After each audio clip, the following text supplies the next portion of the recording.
Hi everybody. The lower left hand corner, that's a comet entering and streaming into the sun. Nobody showed it to you. The interesting thing about this one, it hardly showed up because it was a missing frames on the solar flare program that I pulled the image from in the first place. But that comet is associated with other things flying into the picture. I'll see if I could pull that specific link up and link it, and you can see for yourself and step through the progression of images. And the lower right, you see Venus encroaching upon the frame, and notice as it comes in, that's when the sun kind of picks up the flaring, and we will track this all the way through. You will see, I'm just telling you before it happens, the largest flares of this alignment will be when Venus is on the left hand side of the screen. The sun will let loose with several flares. And what's going on the surface of the sun right now, we're going to show you, is very bizarre what's happening to the surface plasma. And we have to think it has a lot to do with the speed of the second wind coming from you know what and you know who. But this entire sequence, the comet was only visible for 2 or 3 frames. My screen capture actually can omit frames. It's not that fast, so the screen capture really didn't show the comet very well. And this leads to really a topic that needs to be discussed, because right now, as we sit, the number of comets in the solar system defy explanation. That's unbelievable, it's unfathomable, it's unthinkable, and unimaginable. Now, we did have some solar flares, drove our KP index up above 7, and we'll show you that flare that let loose. And what I wanted to show you, the yellow line, the speed, versus the orange line, the density. Remember, we kept saying for decades and decades, they have an inverse relationship. When the density goes up, the speed goes down, and vice versa. Well, because there was a second source of particles in the solar system, we were seeing higher densities than normal, and we were seeing fluctuations in speed and temperature. The electrons, or the particle temperatures coming off this brown dwarf fragment, those particles are cooler than anything coming off the sun. So when you look at the temperature, you can get an idea of what particles you're seeing. Now, watch the plasma there at the screen. You can see subjected to much turbulence. We'll see just a bizarre a bizarre blowing around of the plasma.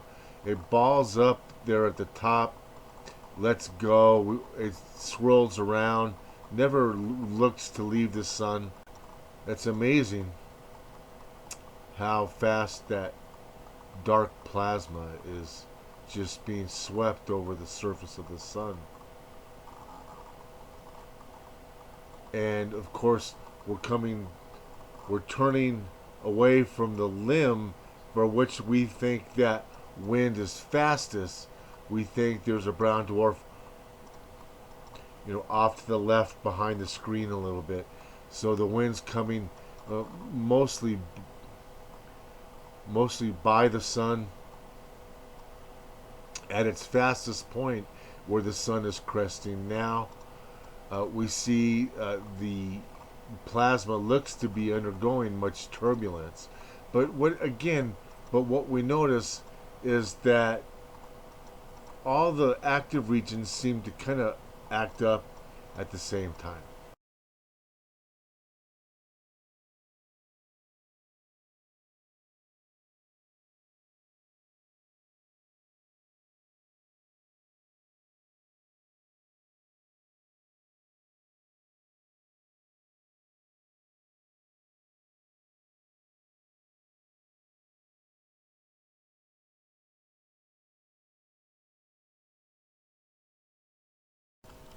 Now we zoom into the inner corona of the sun, and the aperture is turned down on the 1600 angstroms satellite. That image is really impossible to see the pinpoint emissions going on in the corona, but we do have a technique where we use an outlining tool, and you can still see the flashing going on in the corona. And those patches that look like a light blue, that's actual 160 nanometer extreme ultraviolet.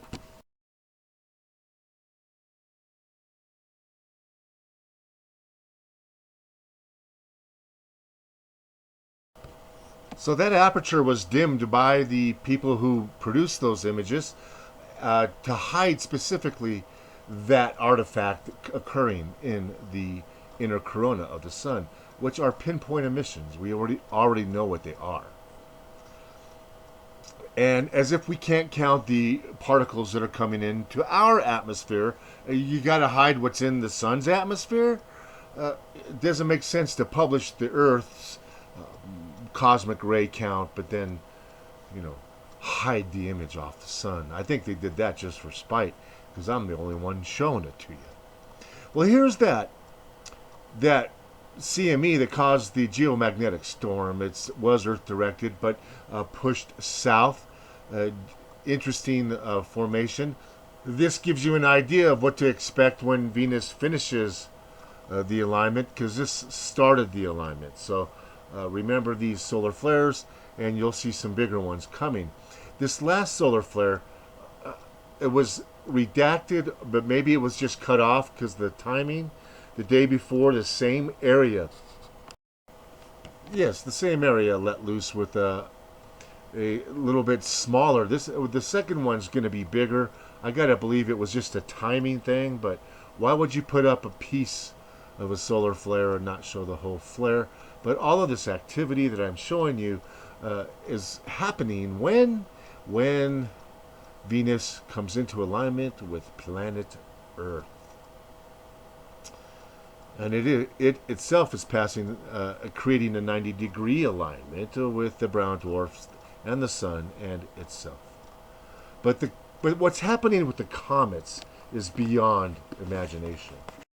And it's hard to fragment a comet around some of the gas giants. Jupiter can fragment comets. So I look around, and not a whole lot of people are talking about the increases in both the comets and the fireballs. The cometary presence in the solar system is mind-boggling. It defies comprehension. Sometimes I don't even get it. How there could be so many, but we're looking at fragmentations that are occurring both at the sun, and we're looking at fragmentations that are occurring out in the solar system. So there's fragments everywhere. And it's mind-boggling. It's astonishing. It's unprecedented how many comets are racing through the solar system. And it's so unusual that you can get a single visual image of a comet, and there'll be a second comet in the background.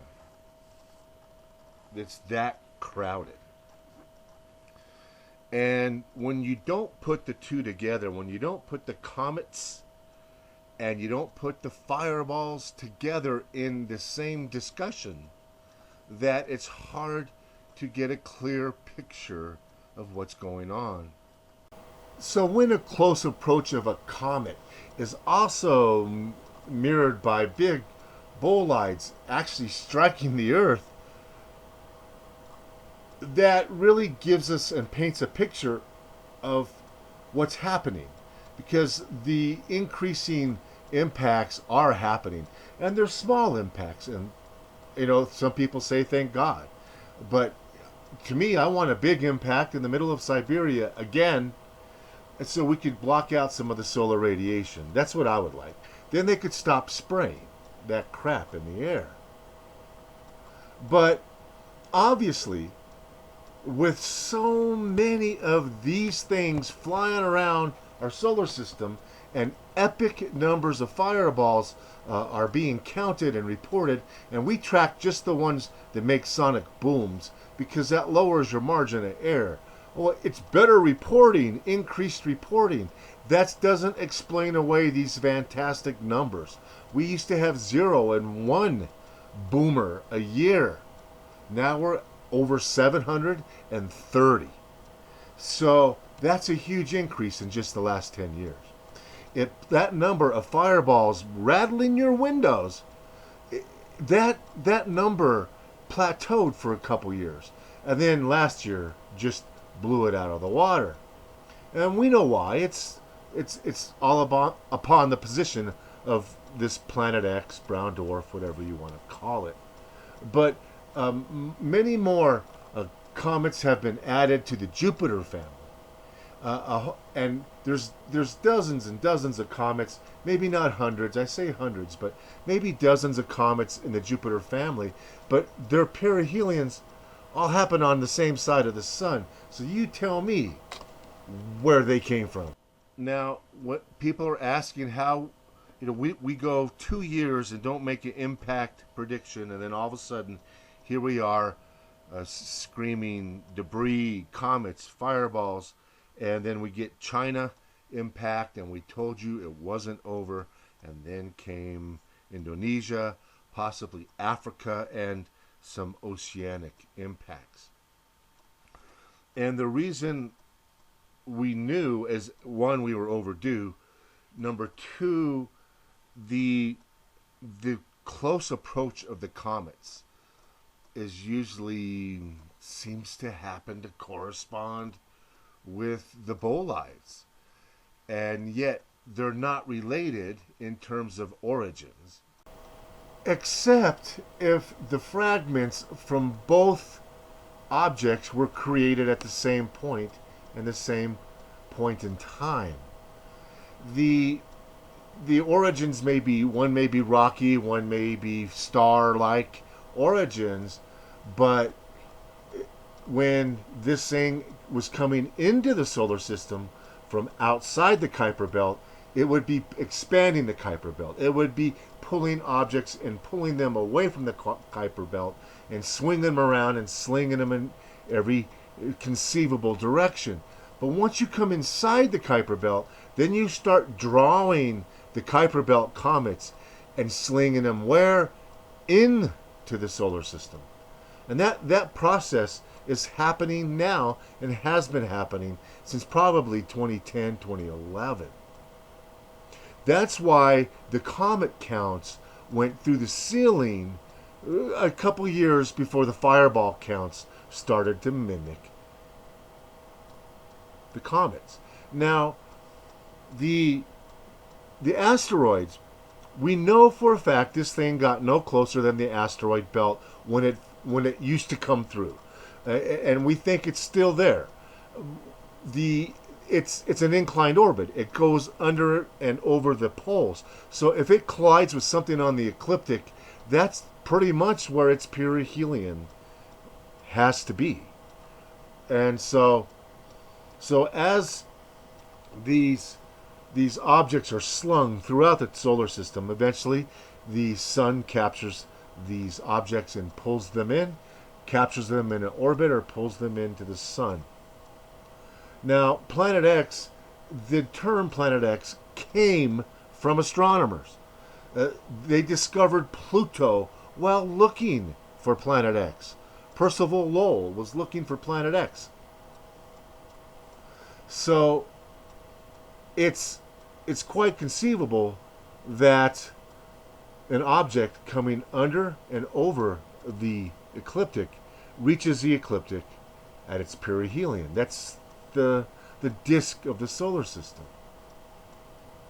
But coming in and out of the Kuiper Belt has left a discernible pattern. We've showed you those comet patterns before.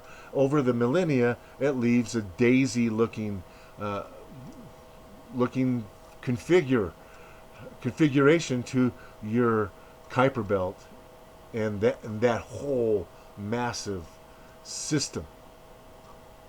But when people fail to relate the comets to the fireballs, in the same discussion, you're going to stray from the cause, because it's easier to add more facts and pieces to the puzzle than it is to take that off the table.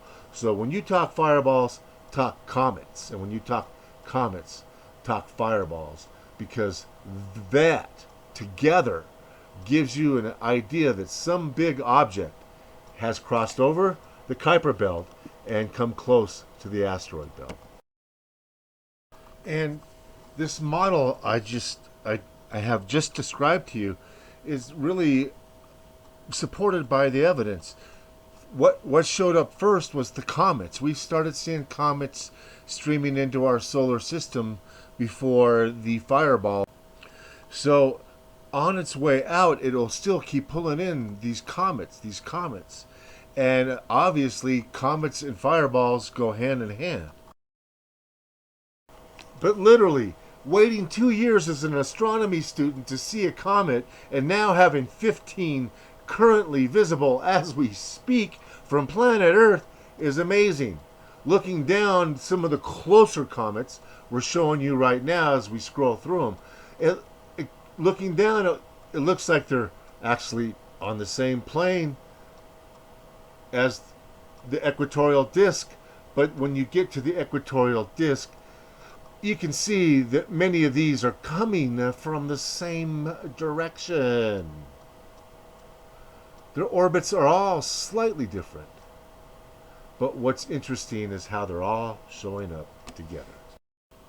Once outside the Kuiper belt, then it will expand the Kuiper belt and start slinging more and more objects further away from our solar system, rather than pulling them and slinging them into the solar system.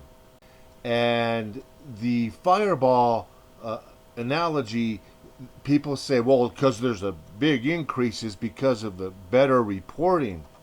And some of that's true, but you can go to individual areas like Arizona, that has a crater, Southwest, California, Great Lakes, Eastern Seaboard, Europe, Great Britain, and you can track the fireball totals there.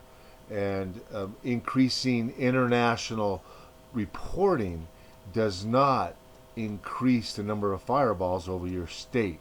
It just increases the number of fireballs in a database.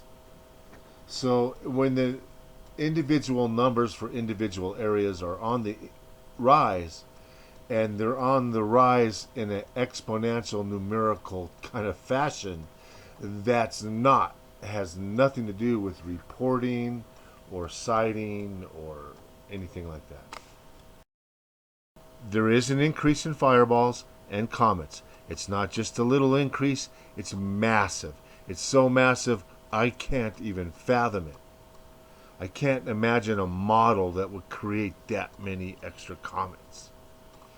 And the fireballs.